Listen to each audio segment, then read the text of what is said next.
बिहार विधानसभा के शीतकालीन सत्र आगामी 29 नवंबर से प्रारंभ होगा, जो 3 दिसंबर तक चलेगा। और इस छोटे से सत्र में 17 में शराब पीने से हुई मृत्यु पर विपक्ष सत्ताधारी दल पर व्यापक रूप से हमला बोलेगा और हंगामा होने के असर है।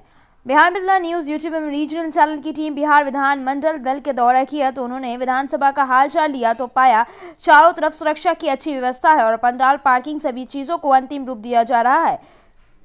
प्रतिपक्ष के नेता तेजस्वी यादव ने भी सरकार को घेरने की पूरी तैयारी कर रखी है। कई मुद्दे हैं। एक सबसे अहम मुद्दा यह है कि जहरीली शराब से मारे गए लोगों के प्रति जो बिहार में खुलकर शराब बिक्री हो रही है। हालांकि इन दिनों बिहार सरकार के मुख्यमंत्री नीतीश कुमार के निर्देश पर हर जगह छापेमारी चल रही है और शादी ब्याह में भी पुलिस छापेमारी कर रही है, जिसकी सर्वत्र निंदा की जा रही है। फोर्टे में लगातार छापेमारी जारी है।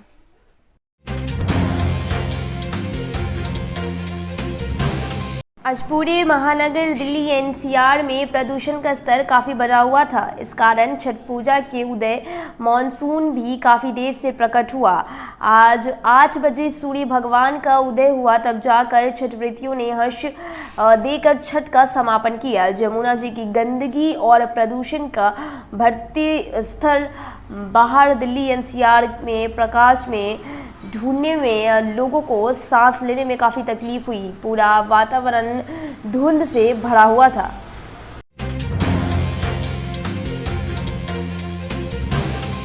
बिहार में नक्सल प्रभावित अति संवेदनशील गया जिले के इमामगंज डुमरिया प्रखंड में पंचायत चुनाव शांतिपूर्ण रूप से संपन्न हुआ।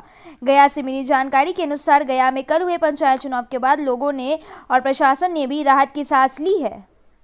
प्राथमिक विद्यालय बूथ संख्या 21 पर 7 बजे मतदाताओं की काफी संख्या में लोकतंत्र के महापर्व पर अपनी भागीदारी निभाने पहुंच रहे हैं। पुलिस प्रशासन का पुख्ता इंतजाम किया गया है। पूरी तरह से सड़क पर गतिविधि पेट्रोलिंग, फ्लैग मार्च व छानबीन में तब्दील की गई है।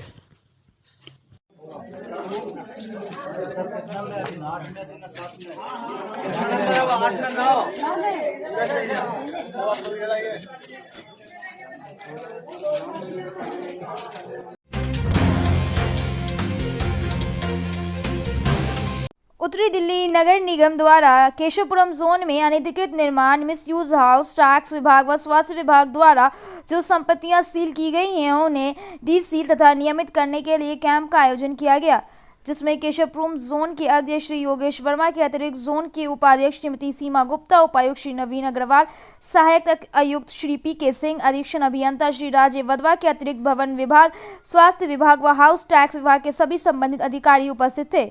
इस अवसर पर जोन के अध्यक्ष श्री योगेश वर्मा ने बताया कि केशवपुरम जोन के अंतर्गत काफी संख्या में अनधिकृत निर्माण, मिसयूज हाउस, टैक्स विभाग व स्वास्थ्य विभाग द्वारा संपत्तियां सील की गई थी, जिस कारण लोगों को काफी परेशानियां हो रही थी और कई लोगों को इसके कारण व्यापार भी बंद हो गए, जिससे उनकी रोजी रोटी पर प्रतिकूल असर पड़ रहा था।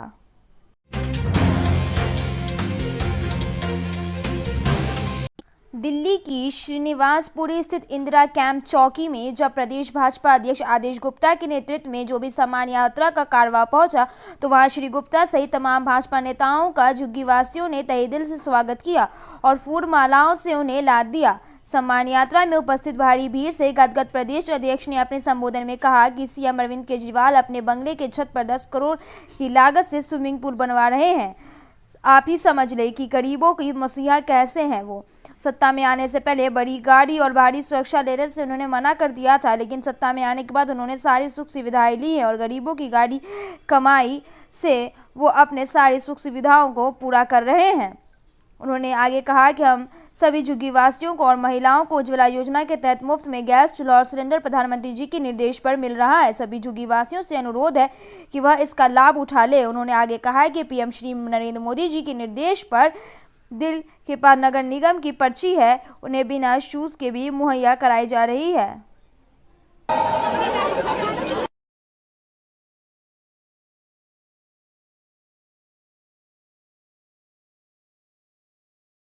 बहन शुक्ला जी, पूर्वांचल मोर्चा के अध्यक्ष प्रभास जी और सभी कार्यकर्ता बंधुओं, मेरा आप सबसे निवेदन है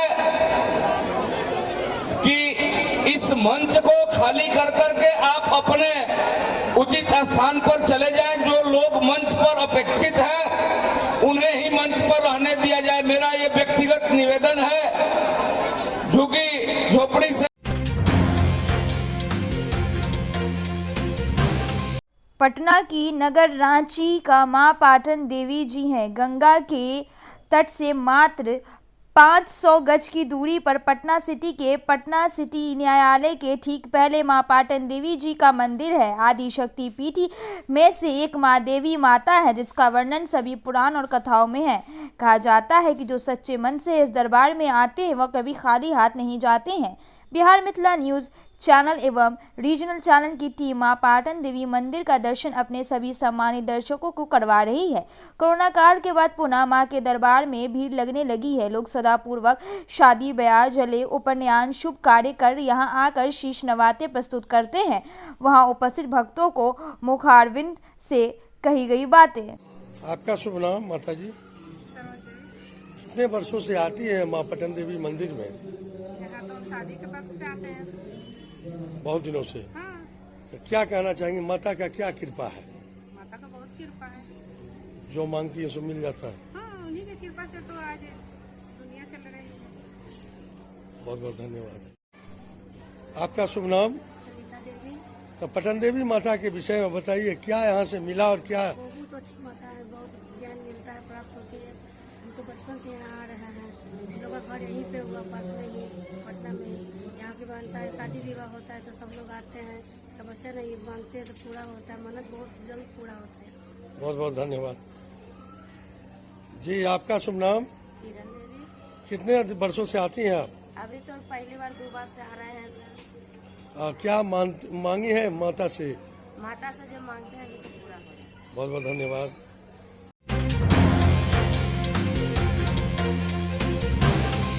वीआईपी पार्टी के मुजफ्फरपुर जिला के मोर्चा विधानसभा के विधायक मुसाफिर पासवान नई दिल्ली के गंगाराम अस्पताल में उनकी मृत्यु हो गई। इस कारण बिहार के में सभी कार्यक्रम को रद्द कर दिया गया है। विदित हो कि पिछले दिनों मुसाफिर पासवान बीमार पड़ गए थे। उसके बाद उनका इलाज नई दिल्ली के सर गंगाराम अस्पताल में किया जा रहा था। बीती रात्रि उनकी मृत्यु हो गई। उनके निधन पर राज्यपाल फाल्गु चौहान, मुख्यमंत्री नीतीश कुमार, प्रतिपक्ष के नेता तेजस्वी यादव, कांग्रेस राज्यसभा सांसद डॉक्टर अखिलेश प्रसाद सिंह, प्रदेश अध्यक्ष मदन मोहन झा, पीएचईडी मंत्री रामप्रीत पासवान, जल संसाधन मंत्री संजय झा आदि ने मुसाफिर पासवान को जमीन से जुड़े हुए नेता बताते हुए कहा कि उनके निधन से अपूरणीय क्षति हुई है। वह मृदुभाषी के साथ साथ रोजाना सबसे मिलने वाले इंसान थे।